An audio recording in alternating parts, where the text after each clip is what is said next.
Welcome to the Practiceology 7 Questions in 7 Minutes podcast. I'm your host, Paul Wright.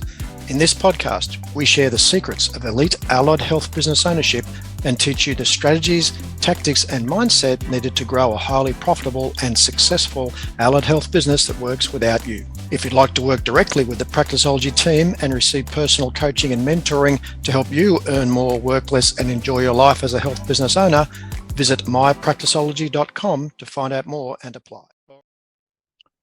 All right, today's episode, I've tracked down Kevin Bees, who's just up the road from me in Nelson Bay, north of me in Newcastle. Kevin, thanks for joining us on the podcast. My pleasure to be here. So excited. Thank you so much. And I can drag you away from the beautiful sand and surf and sun of your area. But Kevin's is one of Australia's leading profit maximisation experts. I love the angle. With over 2 decades of experience as a senior leader, financial strategist, and international speaker, Kevin's worked with organisations like Airbus, Intel, Qantas, and thousands of small to medium-sized businesses to improve their results.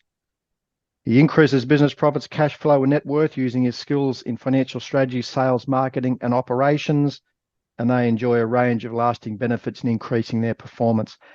He's been trusted by Tony Robbins to speak at several of his events and to coach top-level clients, including world champion athletes, senior leaders from organisations like Amazon, Nike, Walmart, BCG. And he's made it a mission to learn from the world's best in human performance and business. And he shares this wisdom and interviews through his podcast, Life-Changing Questions, which has thousands and thousands of downloads. But as I say to all of my guests, Kevin, can you do it in 7 minutes? Let's see how good Kevin Bees really is. I would do my best. You right to go, champion? Right to go. And thank you for such a great introduction. I need to get my mother-in-law to listen to this. You've done such a good job speaking me up. What someone say? I can't wait to hear what I'm about to say. It's going to be fantastic. All right. We're away, Kevin. Who's your ideal client at Profit Hive? Typically, I work with service-based business owners who have the problem of leaking profit, which means they're probably working too hard, not making the money that they want. And these clients, I help them by finding them the routes to an extra $100,000 in our first meeting, and without them needing to do any extra time, any extra risk, or needing any extra marketing budget. I may have answered question 2 there in the process. Well, I'll go back to question 2 anyway. So the problem you solve for these guys, we talked about. They're working too hard. They get no profit. Problems?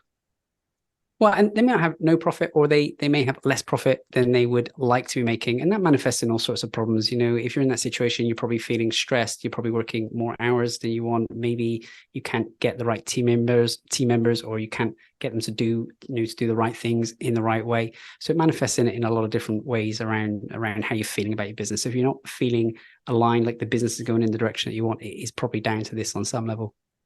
All right. Well, question 3 with about 5 and a bit minutes left. So typical symptoms that your clients experience before they start with you with that problem. What's the symptoms? So symptoms, they're probably doing long hours. They're probably feeling stressed out, probably having issues with the team. They may be wondering where the cash has gone. Frequently, they may seem profitable, but then they don't have the cash that they expect or they want. And yeah, that becomes quite a heavy toll on them. You see it all the time, don't you? They look like they're making good money, but there's no cash. That can happen very frequently, and because they don't know how to read their financials or understand their numbers or their KPIs, they can't actually identify where that is. And sometimes, as soon as we look at that, we can see immediately what we need to do differently. One of my clients recently, she was getting paid in arrears for everything that she did. And it was just as simple as asking her clients to start paying in advance. And when she started asking them for that, they started to. And then all of a sudden, her cash flow problems changed. That's just that one thing. There's often many different things, but can often just be one. Question 4 with about 4 and a bit minutes left. Common mistakes people make when they're trying to solve their cash flow and time problem. What do they do wrong? Two mistakes here. So one is mindset. So often there's this philosophy of you got to hustle, you got to work harder, do more, and of course they end up flogging themselves. But they don't realize that there's subconscious beliefs. There's things in their psychology that hold them back. One example is working with a guy called Lloyd, and he was doing very well. His business grew, his team grew, but then he started to sabotage and bring himself back down. And it was interesting once we dug into the beliefs. I mean, he had this belief that rich people or wealthy people were dicks. Right now, if that's your belief, you're not going to want to be a rich person, right? So once we uncover things like that, we hear the beliefs and limitations, of course. So it's not about flogging yourself or working harder. It's about getting to the root of the psychology and the mindset. All business problems are personal problems, in disguise. So if we can unpick your belief or your mindset around it, it's not about working hard, about doing things, thinking about things differently. And number two, as a result of that, often business owners think the problem is they've got to get more leads, get more leads, get more leads. But the real challenge is there that, if they optimize what they have, they help each client spend more, stick with them for longer, get more referrals, then they wouldn't need to be hustling for more leads. So if we can optimize what you've got, then that's the biggest opportunity. Got it. Question 5, a valuable free action. What can our audience and listeners do to help address this? What can they do on their own? I'm going to link that to what I just said. I think you can ask yourself this question. Right. So the action is ask yourself this question. If I could never get any more clients, I could only have a business with the clients that I have now, what would I start doing differently? How would I treat them differently? Think about that question, answer that, because if you genuinely think about that, you can do things, you're going to look after these clients in a lot better way. You're going to treat them a lot better. You can do everything you can to keep them and maintain them. So answer that question and see what you come up with, and maybe start implementing some of the answers. That's a great question, because you can market yourself out of business very easily. You can.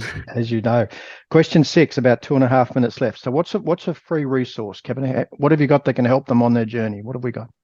I have 2 awesome things I'd love to share with you. One is a profit scorecard. So you can take this scorecard. It will take you 2 minutes and it will identify where you're actively leaking profit in your business. And then the second part to that then is a free report called Stop Leaking Profit. And it tells you 125 free and easy to implement money maximizing opportunities.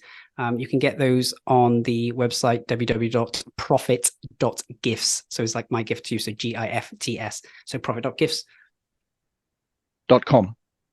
No, just profit.gifts. The gifts is the end of it. So profit.gifts, and they're That's away. it. Just go there and it will take you straight to them. Well done. Well, question 7, Ken, with about 1.5 minutes left. What's the one question I should have asked you that would give great value to audience today? I think if you could ask me, can you tell us about your obsession with questions? I can probably give you some more value. All right. What's this obsession with questions, Kevin? Where's that coming from? So in all my work in business, I started off with strategy, but I learned along the way that it had to be paired with a mindset. If we don't get the mindset right, then of course we can't accomplish things. I'd give people the strategy in the beginning and they wouldn't implement it. Is because what was blocked here. And along the way, I met this gentleman called Keith Cunningham. And he kind of framed this real well. He said, smart people have great answers, but geniuses have great questions. And I really liked that because I understood that the better quality of the question we ask ourselves, the better answer we get, we can take better actions, get better results.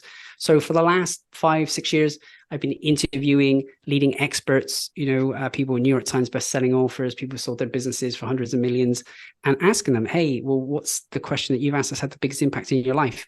And if we can understand better questions, we ask ourselves better questions, then we're going to get the better answers. And there's in the whole podcast, you can hear heaps of those, but the number one I think would be great for you to share today. I interviewed a magician, and you know what a magician does? Like they do something amazing and something disappears before your eyes or appears before your eyes. What's the question you want to ask the magician? Like the question you want to ask them is, how do you do that? And so I think, if you try on that question, if you see someone having success leaves clues. Yeah. If someone's doing a great job, getting a great outcome, ask them, how do you do that? I love it. I love the angle. I love where you went with this, Kevin. What's the URL and where do they go? Go to profit.gifts, GIFTS. And look forward to catching you again. Fantastic. I loved it. I loved everything you're doing at Profit Hive. Guys, get your hands on the gift. I love the way that Kevin makes you think about what's going on inside your head. Well done, mate. Thanks for joining us. My pleasure. Thank you so much. I'll see you on the next episode. Thanks for joining us on this episode of the Practiceology 7 Questions in 7 Minutes podcast. For more episodes and to subscribe, rate and leave a review, head over to iTunes.